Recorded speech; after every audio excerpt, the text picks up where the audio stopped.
And exercise is a key component to living well. Just because you're getting up in years doesn't mean you can't get up out of your chair. First of all, you can never be too fit. The important thing to remember is we can get in shape no matter how old we are. So basic fitness programs of walking regularly, doing muscle strengthening exercises. Also, if you're unsteady on your feet, all you need to do is really get to your doctor and he can get you into a physical therapy program which can teach you how to be steady. And exercise is where people like Gretchen Verbeff come in. We're going to warm up the body a little bit. Yeah. Focusing on our core still, right? Mm-hmm. Gretchen is an exercise physiologist by trade and an instructor with a program called the Feeling Fit Club. Feeling Fit Club was started several years ago by the county, and it's a program for older adults. And it operates in our community centers, in our senior centers, and it typically is free. Make sure you're breathing. Feeling Fit Club also airs on the county television network, so you can do these exercises in your home if you like.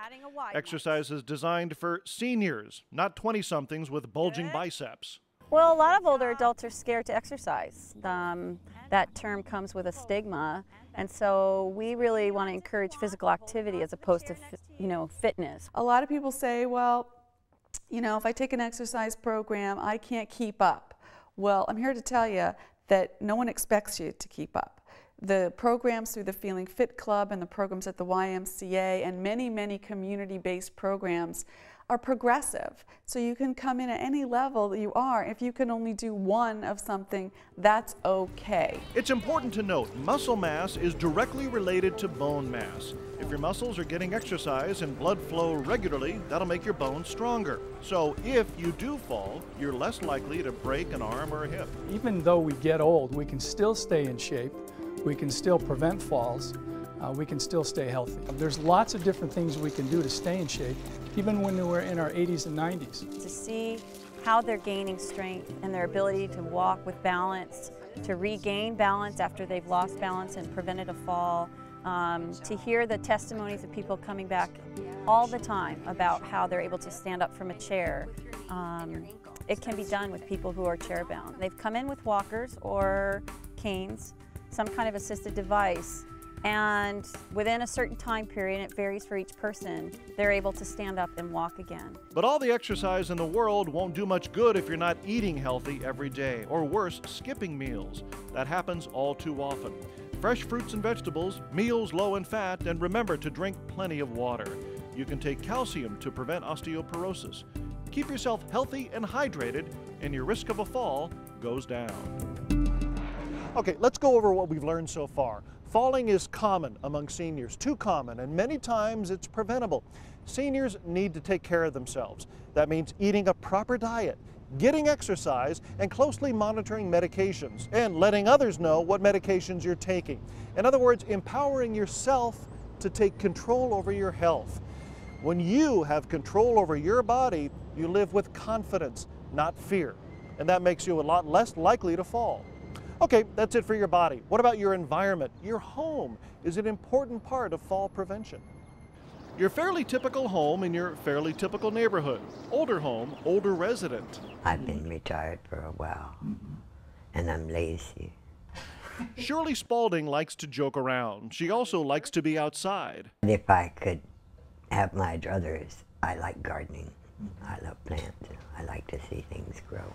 What's growing is Shirley's household. Her daughter and grandson are there, 3 generations in the same busy home.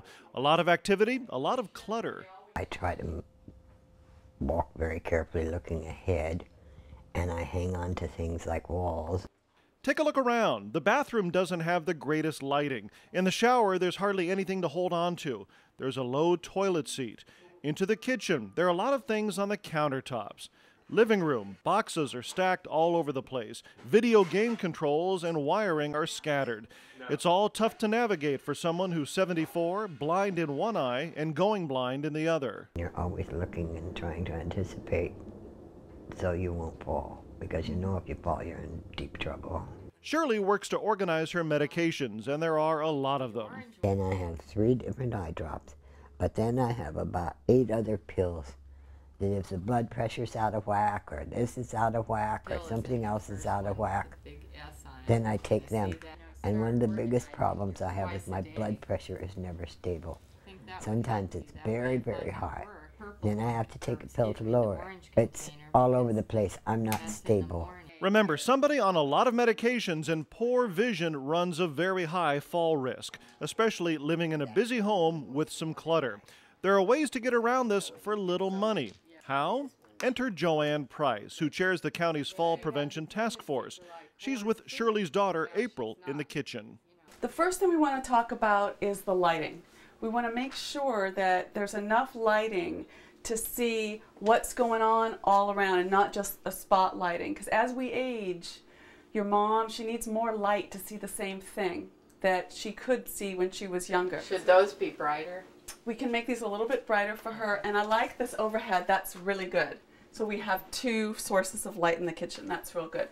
We're going to talk about this step stool, which is a good thing to have in some cases, but in others it can actually be a hazard. In this case, it's a hazard for 2 reasons. One, it's a pretty big step stool, and we can catch our foot on it. But the other thing that happens a lot is that when folks go up, they're looking where they're going, and they're not looking at their foot. Okay, so this is what happens a lot. This thing, and they go back, right? Or they can move. The other thing that happens is once they're up here, they have an arm full of something, and when they're coming down, problem. Okay, so what's the solution to this situation? Not having things up high that we need on a regular basis. Keep them low. Keep them low, keep them accessible. Most of us don't use 90% of what we have in our kitchen. So we can keep things reachable. And I like to have it all on this plane, so there's not too much bending over because of the blood pressure issues. Okay, so that's what we're going to try to get rid of this. Also, we want to keep things like trash cans underneath the sink if we can, to leave the floor area as open as possible. What I'd like to see is nice, clear countertops as much as is functionally appropriate. You know, we're not going to live in a sterile environment. We need to get real about it. However, the less obstacle in the way of reaching something, the safer it's going to be. Okay, so we're going to go ahead and make some changes in this room, and I think you're going to be really pleased. Onto the living room, the common room for the 3 generations living there. Okay, let's talk about living room and common areas. One of the big hazards is wiring. Because many times they need more light to see the same things, a lot of times seniors will move the lights closer to them and not realize that the cord is going to be in a traffic area, creating a significant hazard. In this particular home, because it's a multi-generational home, we've got Game Boy kind of situations going on here, so this wiring is a hazard. So we're going to organize the wiring situation and create more of a functional pathway for movement. The lighting is really an issue in these rooms, as well as the clutter. So because walking is not automatic anymore as we age, we have to really consciously lift our heel and toe and walk heel first. Any kind of clutter is going to create anxiety and a hazard. So we want to really think open area and open space. It's also a good idea to use night lights in several sockets around the home for those nighttime trips to the bathroom or wherever. They're activated by darkness. Plug them in, never worry about them, and they're cheap.